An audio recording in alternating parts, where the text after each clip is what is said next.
It's CJ at Nature's Hand Artistry again. I haven't done a video of a kiln opening in a little while, so I thought I would do one. We've got some fun stuff in this kiln, and we'll go ahead and get started with it. So the top shelf, I made a bunch of more garden or planter flowers, and I will put them on wires or metal rods, and the women love these. I love them. And so these are my fire and ice. My daughter used to get fire and ice roses a lot when she was young from her boyfriend, so I always loved fire and ice. And then I made some wildflowers that grow here in the Jordan Valley. We get purple ones, sagol. We get Adon, red, and I'm speaking some Hebrew. Yay, it's coming. Hebrew language. Okay, so we have sagol and we have red, so they'll be fun. Just fun flowers. They're always fun. This one turned out really cool. I already picked it up once. So it just turned out, this is my deep dark green that turned there's some blue in it, and I know you can see it a little bit. I can see that. So just a fun vase. I kind of pull down the side when I'm throwing it because, I don't know, people seem to like this little fun thing that goes on when I pull it down. And I've been asked for another one, so I made one. Another great big vase. Not great big, but good size vase. And that's got Arctic blue on it, glaze, over a speckled clay. So that's fun. Malachi is one of my students here, and he's done a variety. He's learning the wheel, and he's doing really quite good. So this is Malachi's. Gotta love my Malachi and my Ali Sheva. A fun new design that I had made last week on another vase, and people were like, wow, CJ, that's great. So I did some glazua design, and then I put turquoise on this porous turquoise on a burnt terracotta clay. So that's that one. Turned out great. Here, let's see how hot the shelves are. Not too bad. I tried to let them cool for a little while, so I didn't have to wear my big, beautiful, huge gloves. Whoa. Okay, so can I touch? Yeah, it's okay. Wow, that's kind of cool. I did sgraffito for the first time. I did sgraffito, which is once it's been bisqued, then you can put I used black slip, and then I etched in this design. So that's what it is. And then I put clear over the whole thing. So it is pretty cool. That's cool. That's very different. I've got a teenager boy and a girl who wanted to make a cup for their mom for her birthday. That turned out great. I made the cup and they glazed it. So that's another thing you can do. You can, I can throw things on the wheel, and you can come in and paint on them and have fun with them. So I made them 2 cups, 2 different designs, so they could choose which one they liked. And they chose this bigger one with a simple handle. This one here I put a little bit of a fun handle on, thumb holder. And then I went ahead and painted this one. So it turned out really pretty cool. I like that. Okay, I have calla lilies. Calla lilies. And I have 3 of them. Again, flowers. So this is my calla lilies. So I have calla lilies. And I have fire and ice roses. And I have Jordan Valley wildflowers.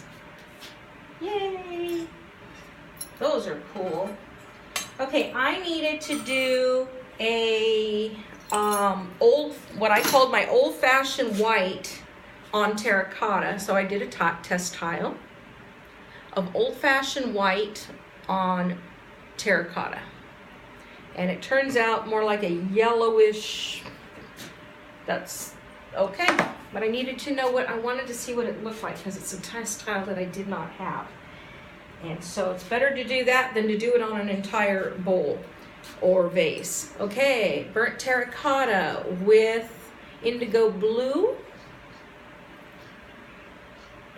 and the old-fashioned white on the inside with indigo blue around the rim.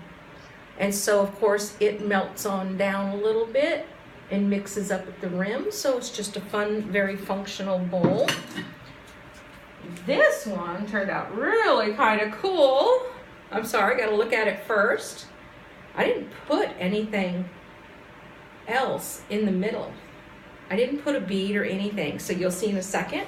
So burnt terracotta with turquoise, and I had put white down all inside, and then I ran the turquoise glaze that's out here all around on the top of the white, and it ran down, and I don't know how I got that in the middle.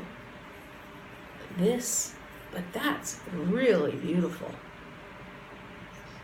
How it all ran. That's cool. That's a nice bowl. That's good. I like it. I like it a lot. So, okay.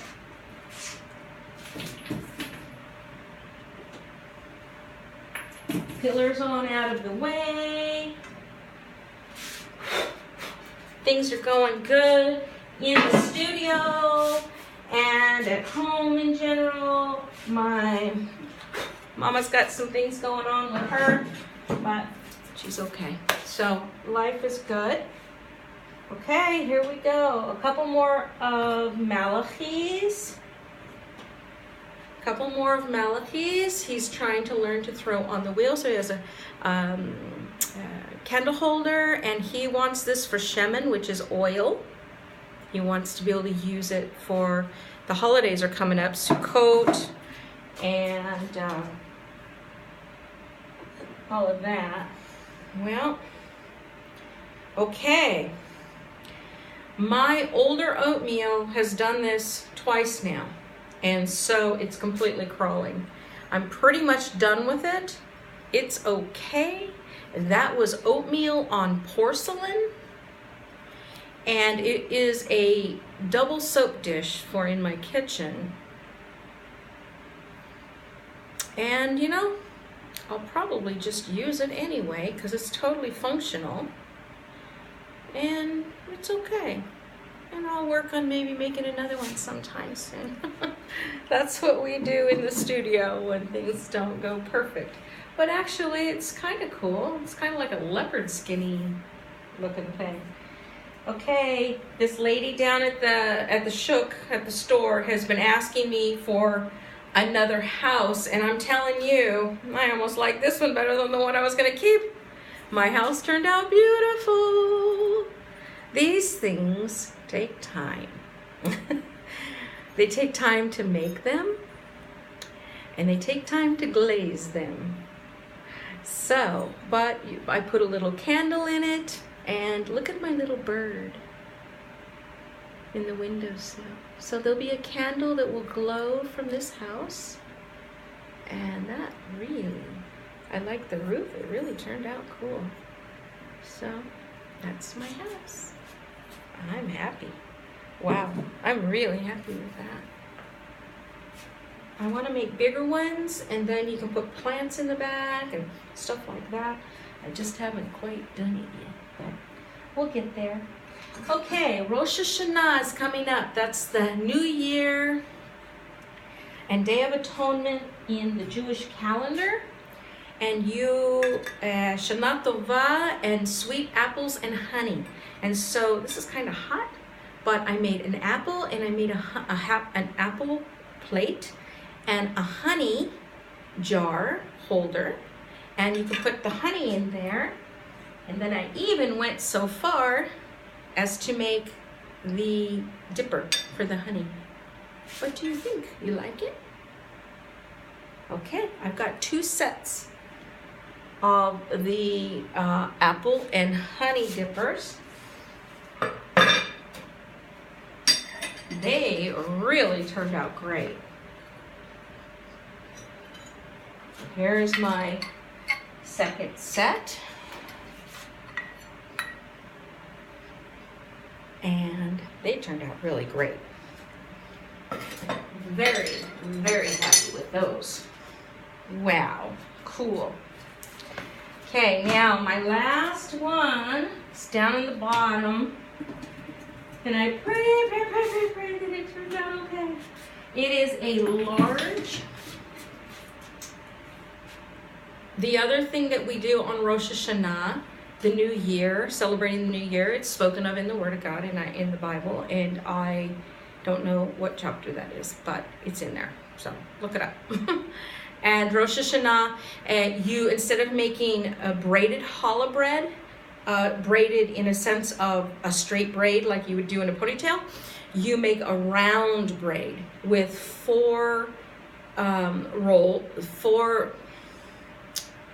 braid rolls, and you make a round roll, meaning it's for the circle of harvesting, like it's harvest time. Right after Rosh Hashanah, the new year, is the harvest time. And so then we have a week of Sukkot, and the Day of Atonement is also in the middle of that. So 3 major calendar holidays at this time of year in Jerusalem. And whoa, oh please tell me it did not stick to the thing. That's my only thing, is it if it ran? No, it didn't stick. Okay, here it comes. It's hot. It's hot. Wow. I like it. I like it a lot. So what I did was my old-fashioned white with the deep dark green, which turns into like a bluishy green, and it's on white clay, and I am thrilled with my platter. I'm thrilled. It is, it measured out at about 14 inches when I made it, so it's probably down to about 12.5 inches. I'll have to go measure it. But that turned out really, really great. Thrilled. That's this kiln opening. Let me put this down somewhere. Gosh, I really don't. That's that kiln opening. Thank you for watching. Have a great and wonderful day. Bless you.